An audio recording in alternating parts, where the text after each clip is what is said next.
Chapter 1 Background. In 2002, the United States suffered what the media characterized as the worst bioterror attack on American soil. 1. 5 people died as a result of this anthrax attack, and 18 people were infected. Possibly a much larger attack had occurred on what is now United States soil in the present state of Michigan during the French and Indian War. Most Americans never knew of this much larger bioterror attack in 1763. This act of germ warfare was perpetuated on an entire Native American population and killed most of the Wabanakising Ottawa tribe. The name Odawa is the current American Indian spelling for the tribe, while the former English spelling was Ottawa. The British were probably deliberately responsible for causing this smallpox outbreak.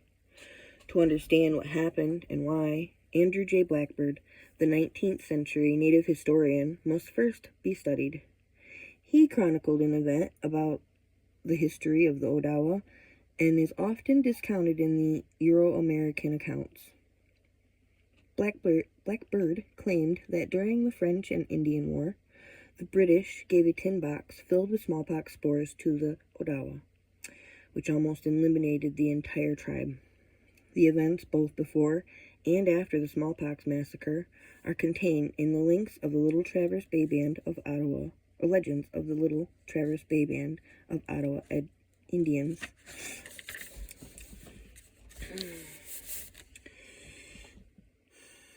This book will contain the history of Odawa before and after the smallpox infestation of 1763. The setting for this treacherous deed happened on the northwestern shoreline of Lake Michigan. The Jesuit missionaries called this land L'Arbre Croche when they first came upon it in 1691 because of the crooked tree that could be seen for miles from the water. The name L'Arbre Croche literally means arbor, a tree, and croche, crooked, or hook-like. Andrew J. Blackburn, in a footnote, writes, "The tradition says, when the Ottawas first came to that part of the country, a great pine tree stood very near the shore where Middle Village now is, whose top was very crooked, almost hook-like. Therefore, the Ottawas called the place Waganakese, meaning the crooked top of a tree. But by and by, the whole coast from Little Traverse to Tengauben, now Cross Village, became known as Waganakese. Although Blackburn spelled the area, Waganakese, which is the Chippewa-Ottawa spelling used in his book, the Little Traverse Bay Band of Ottawa Indians' contemporary spelling of Waganakising will be used throughout this book. The Ottawa settlement ran from 7 Mile Creek, which is 7 miles north of the present-day Harbor Springs, to Cross Village. 3. L'Arbre Croche Village was at the site of the famous tree, which is long gone. In 1839, was the second largest village in the region, even after the smallpox attack of 1763. The largest Ottawa settlement was centered at Middle Village, which is now Goodhart. I'm going to interrupt here because I have a lot of information, maps, and possible updates that where I live, next to Middleville, is the actual old Middle Village, also known as Crossbreed Village, But they had to move, they took the name, why not? Excuse me for my interruption. At that time, and now, both the Odawa, and Chippewa, now Ojibwa, people were often commingled under the name of Anishinaabeg, which means first people, true human beings, or true men. Often in this book, L'Arbre Croche, or Waganakising Odawa, will be referred to as the Anishinaabeg, singular, or Anishinaabeg, plural. Native Americans also deformed trees as council trees and as marker trees. Most of these trees used like this in northern Michigan are maples, with several large surviving ones formerly used to guide natives on the overland path from Chicago to the Straits of Mackinac. A circle of council trees is near Green Sky Church, close to Susan Lake and Lake Charlevoix. A huge silver maple on the bluff in Harbor Springs could have been planted before 1763, or before, according to Simon Otto. To deform the tree, the center trunk is removed at a human shoulder height, so that the surrounding branches grow out in an inverted umbrella shape. Those trees are recognizable along Route 119 at the bluff at the southern edge of the former L'Arbre Croche, and at other places along the trail. Council trees are also found near ancient sacred sites in New England, which we have a council tree here. Actually, exactly like that, splayed out like an upside-down umbrella. The time frame for the betrayal of the British towards the Ottawa is during the French and Indian War. This was one of the costliest and largest wars in pre-colonial America. Indian warriors and British soldiers confronted each other to decide who would control the Great Lakes region and the Ohio Valley. A series of American Indian victories in the summer of 1763 almost drove the British from the west. But just a few years later, a series of local truces officially ended the war in 1763, in fragile treaties that allowed the two sides to remain at peace until the American Revolution.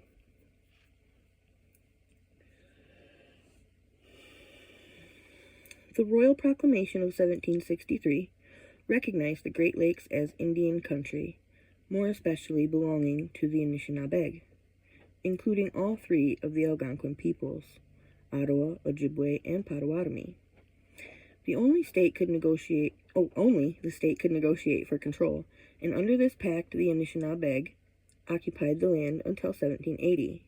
They considered the treaties as pacts of friendship and mutual assistance. Pontiac, whose Ottawa spelling is Brondiac, according to Blackbird, but the earlier angelicized spelling is Pondiac, which is the spelling interchangeably used in this book along with Brondiac.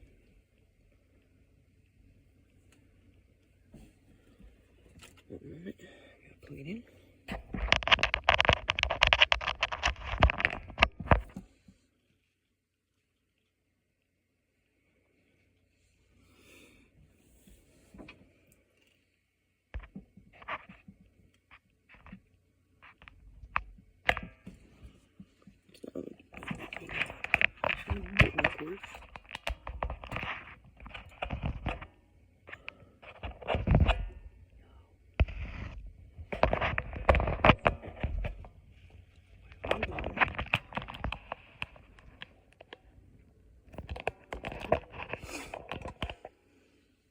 Clearly not a big budget studio here, but it'll get the job done. And I just got out of the hospital, so I'm a bit shaky.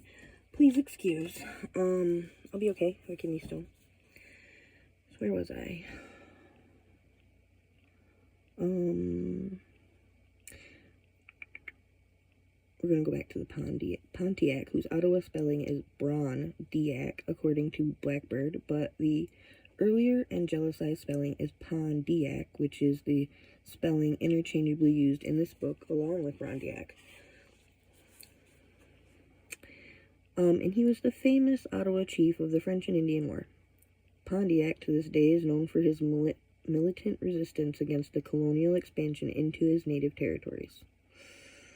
In his 1851 book, The Conspiracy of Pontiac, Francis Parkman elevated what was up until that time a little-known American Indian chief in Euro-American history to major historical prominence. Parkman looked upon the war as a polarized struggle between white versus red. His book is prejudiced against American Indians and was written for his audience of Eastern educated Americans who in his day were still searching for a national identity.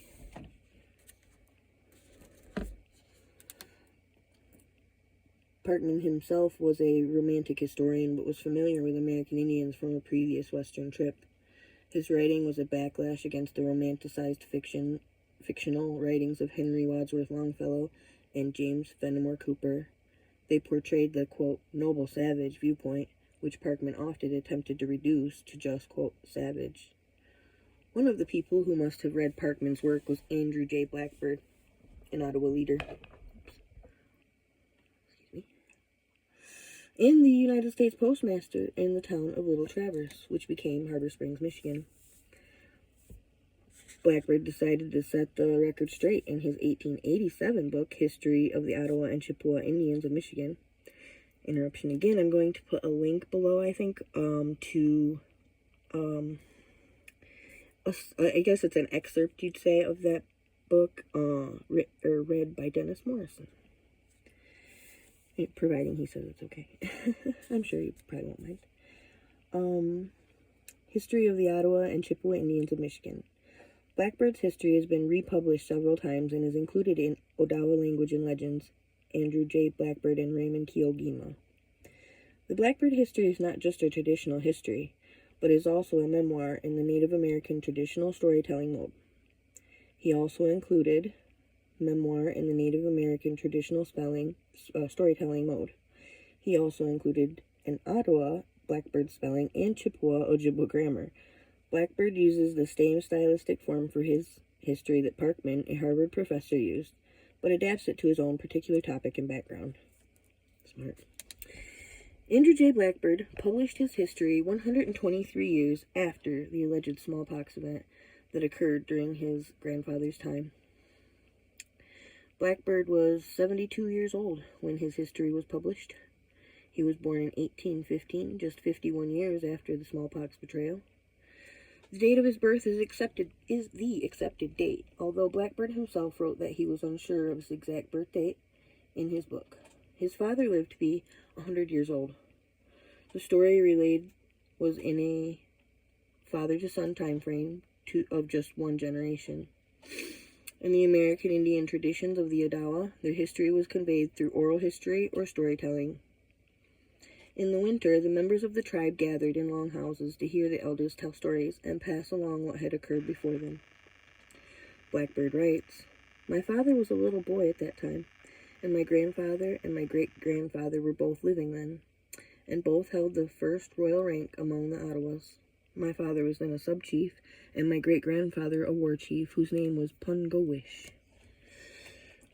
And several other chiefs of the tribe I could mention who existed at that time, but this is ample evidence that the historian," editorial note probably Francis Parkman, "was mistaken in asserting that there was no known Ottawa chief existing at the time of the massacre."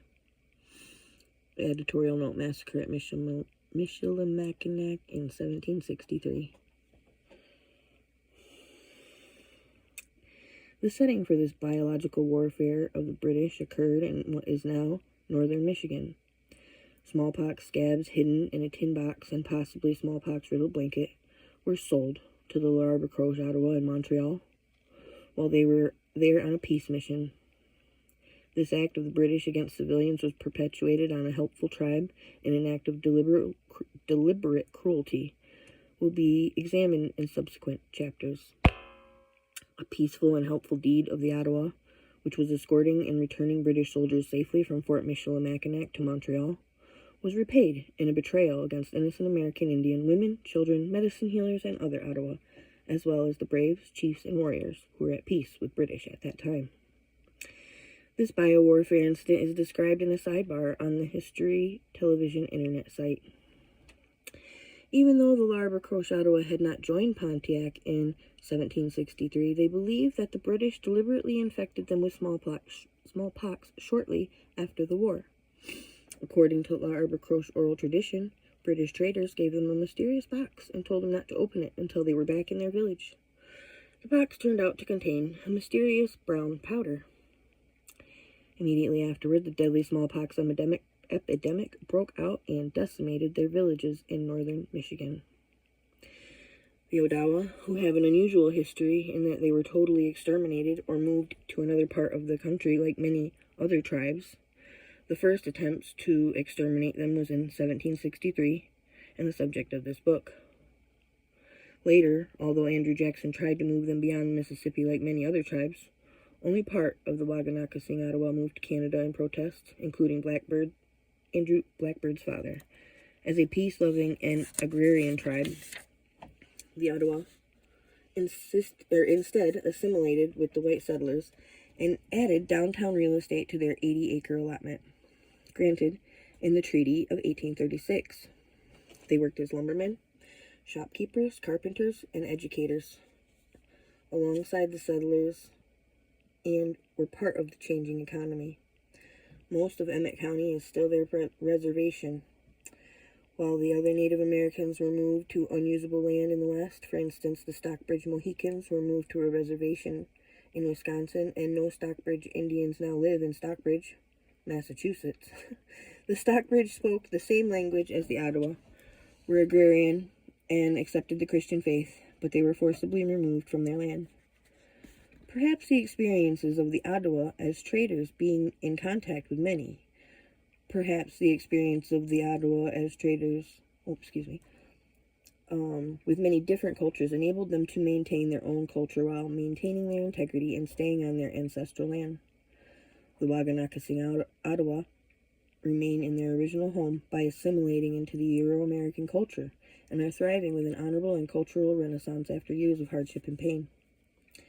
The unraveling the facts from the legend and giving people an opportunity to decide whether the story or his story of Andrew J. Blackburn contains an accurate account of one of the largest deliberate biological attacks on American soil will be examined in the following chapters. This book examines the prehistory of the region, the history of the Odawa people, the French and Indian War, smallpox in America, and the stories of Pontiac, Sir Geoffrey Amherst, Francis Parkman, and Andrew J. Blackburn. The smallpox incident is set in the larger context of the land of Waganakesing, the history of the Ottawa people. Merry Christmas.